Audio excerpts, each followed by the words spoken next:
dernière chance pour Sparking Zero. Je vous le dis, mes petits kawa, ça va être du pile ou face. Bon, bonjour mes petits kawa, ici Kawa Midas. Aujourd'hui, on va parler du nouveau DLC qui est annoncé. Je pense que c'était hier. Donc, très mitigé. Donc, il y a des choses très positives comme des choses qui peuvent beaucoup m'inquiéter. Bon, déjà, on va commencer un petit peu par le côté événementiel, au niveau du côté, on va dire, un peu RPG. Donc, je vois qu'ici, on peut avoir des événements, tu dois affronter des adversaires, etc. Bon, ça peut être sympa. Mais je pense que ce qui est plus mis en avant, c'est le côté RPG, voilà, où il faut augmenter les stats, augmenter ton pouvoir, tes techniques, ton combo, ton ki, etc. Voilà, ça, c'est plutôt pas mal. Je pense que c'est une très bonne idée pour faire prolonger le jeu. Notamment du fait que le jeu manquait cruellement de contenu depuis, je pense que ça fait au moins plus d'1 an et demi, je pense que le jeu est sorti. Donc je pense qu'il était un petit peu temps de sortir son petit kawa des fesses, parce que là, on a quand même attendu pas mal, surtout on s'est sorti un petit peu pigeonné, moi le premier, en étant claqué l'édition ultime. Donc ici, des choses plutôt intéressantes qui m'ont aussi interpellé aussi, c'est par contre les effets visuels des auras. Là, j'avoue que pour moi, c'était un point culminant, surtout pour un jeu de cette envergure-là, un jeu qui pourtant est censé être next-gen. Par exemple, c'est un exemple. Tu vois, par exemple, que Begito, je sais pas moi, ou Gogeta, ou Broly, que sais-je, imaginons les effets de ki, d'explosion entre des personnages légendaires face à des personnages un peu moins puissants, comme on va dire comme par exemple Krillin, ou je sais pas, Tenshin, etc. On voit pas trop de différence. Et pour moi, ça, c'est un gros défaut. Surtout en termes d'immersion. C'est vrai qu'il y avait pas mal d'explosions qui étaient plutôt sympas, plutôt assez jolies. Mais dans l'ensemble, voilà, ça reste assez joli, mais c'est pas spectaculaire, en fait. Et pour moi, c'est ce qui manque beaucoup à ce jeu. Notamment le manque de contenu et surtout les effets visuels spectaculaires. Moi, je veux que ça explose de partout, je veux qu'il y ait de la fumée partout. Voilà, et moi, je trouve que c'est ça qui manque. Je dis pas que le jeu est mauvais, le jeu est bon, mais c'est juste que tu sens que le jeu n'a pas été terminé. Voilà, je pense qu'une fois de plus, on s'est fait douiller toutes et tous les fans de Dragon Ball et joue toujours sur l'excitation du jeu, en fait, quoi. On attend toujours une suite à quelque chose, donc voilà. Donc ici, on voit un petit peu aussi côté map monde, donc je sais pas du tout.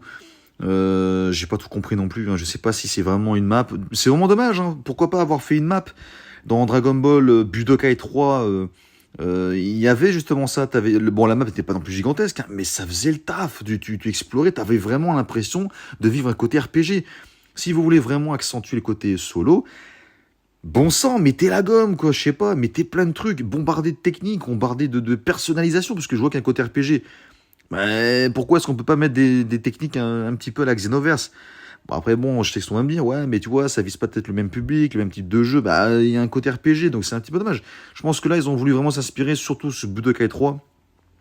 Et surtout, j'ai vraiment l'impression qu'ils ont peut-être un petit manque d'idées, quoi. Donc c'est vraiment dommage. On sent qu'ils essayent de faire des efforts, donc c'est plutôt sympa, c'est plutôt intéressant, mais tu sens que, je sais pas, bon, après, on testera le DLC, mais tu sens que c'est pas encore ça, quoi.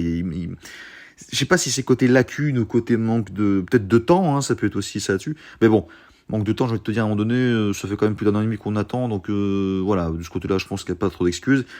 Voilà, donc vraiment, je pense que ce DLC peut être à la fois le DLC de la dernière chance, comme le DLC qui peut enfin réexpulser, renvoyer vers le haut ce jeu qui pourtant, on l'a tous et tous et attendu pendant au moins 15 ans ce jeu. Moi qui ai saqué Tenkaichi 3 à un niveau, je sais même pas combien de temps j'ai joué au jeu, je sais pas, c'est peut-être moyen de le savoir sur PS2. Mais voilà, ici par exemple, je sais pas moi, là je vois qu'il montre un petit peu des combats par-ci par-là, au niveau des événements. D'ailleurs, j'ai que comprendre qu'il y avait une sorte de... Voilà, je coupe, mais voilà, vous voyez l'effet de ki? Pour moi, ça c'était censé déjà de base dans le jeu, il n'y avait pas besoin d'attendre 1 an et demi pour ça en fait. C'est très important, en fait, le côté immersif. Mais il y a aussi, notamment, les maps. Bon, les maps, c'est plutôt sympa aussi. C'est tout, comment dire, j'ai toujours l'impression que c'est le verre moitié plein, moitié vide. Ok, il y a la carte de Bardock face à Freezer, d'ailleurs, le OAV qui était incroyable encore jusqu'à aujourd'hui. Mais je suis désolé, au niveau des musiques, tu dois payer, comment ça se fait, tu dois payer 15 euros pour un pack de musique, de quelques musiques, en fait. Pour moi, c'est une honte, ça, je suis désolé. C'est une honte. Quand t'as acheté le jeu, l'édition ultime, et que t'as même pas les packs de musique OST originaux dedans, non, je suis désolé, là, c'est de la pompe à fric, c'est de l'arnaque, tu joues avec le cœur des fans. Moi, ça m'énerve. Ça m'énerve, ça m'a toujours énervé, ça. Donc, qu'est-ce que je disais au niveau des maps? Bon, des maps, je suis désolé, la tour du Très-Haut, l'univers de Freezer avec Bardock, même cette carte-là, je sais pas ce que c'est. Est-ce que c'est la map avec le premier film avec Broly? Je crois que c'est celle-là, parce que je vois une sorte de météorite au fond, je crois que c'est là. Ici, je pense que c'est la carte revisitée de Namek. Bon, c'est sympa, mais Namek, je crois que c'est bon, on en a assez bouffé, quoi. Namek, t'as la version normale et la version explosée, donc Bon, là, t'as encore la sorte d'une ville, mais bon, on dirait un peu du copier-coller par rapport à la première qui est déjà existante, quoi. Donc, il y a du positif comme du négatif, quoi. Donc, voilà, enfin, je sais pas. Bon, cette technique, elle est emblématique, hein. Dragon Ball, c'est vrai que c'était, mon dieu, le combat entre Goku petit et Tenshinhan Topai Pai, Shishi quand elle a grandi, etc. Goku, évidemment. Voilà. Là, j'avoue, j'ai eu un pincement au cœur, j'ai des frissons. Là, je vais pas vous mentir, c'est vrai. Le côté très positif, c'est que quand je vois Piccolo Daimao des anciens Dragon Ball, là, quand je vois Goku comme ça, etc. Voilà. Voilà. Là, je vous avoue, c'est ce qui a fait pencher la balance. Là, je me suis dit, ouf, ah ouais. Là, ok, là, tu me donnes envie. Là, il y a plus de taf. Des fois, t'as l'impression qu'il y a plus de travail sur certains personnages que d'autres. Là, j'avoue, quand j'ai vu Gohan avec la tenue Kaioshin, break set c'est incroyable. Même là, le petit combo là qui fait plaisir dans Dragon Ball Super, j'avoue, bon, j'ai pas été très fan de Dragon Ball Super, hein, il y a eu quelques séquences qui étaient intéressantes.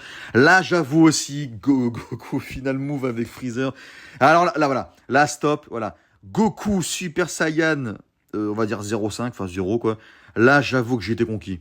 Je sais bien que là, je me suis fait pigeonner comme le dernier des pigeonnés. Mais quand j'ai vu Goku Super Saiyan, on va dire 0,5, enfin je sais pas comment le nommer, face à Slug, et mon dieu, alors, et cette technique Goku, mon dieu. Vous voyez, c'est là où en fait ils arrivent à nous conquérir, en fait, conquérir le cœur de nos joueurs, de fans. C'est en fait ces petites séquences-là, ces petits moments précis, quand tu vois la séquence de Goku qui affronte Broly légendaire, ou que tu vois Goku Super Saiyan 0,05, je sais pas comment on le nomme, face à Slug. C'est là que tu te dis punaise. Par contre, là, ce qui m'a le plus énervé, ce qui m'a dégoûté, c'est que, je sais pas, je suis un peu paumé dans les vidéos en fait sur internet, ils disent qu'apparemment le DLC est payant. Le DLC est payant. Est-ce que vous foutrez pas un petit peu de ma gueule? Enfin bref, donc je sais pas Mitikawa ce que vous en pensez, en tout cas n'hésitez pas à partager un petit peu votre avis, ça m'intéresse un petit peu parce que je suis très mitigé, je sais pas vous ce que vous ressentez Mitikawa, mais voilà, n'hésitez pas à partager, commenter, dites-moi un peu votre avis, et surtout... Suis-moi sur YouTube, partage, like et abonne-toi au grand Kawamidas.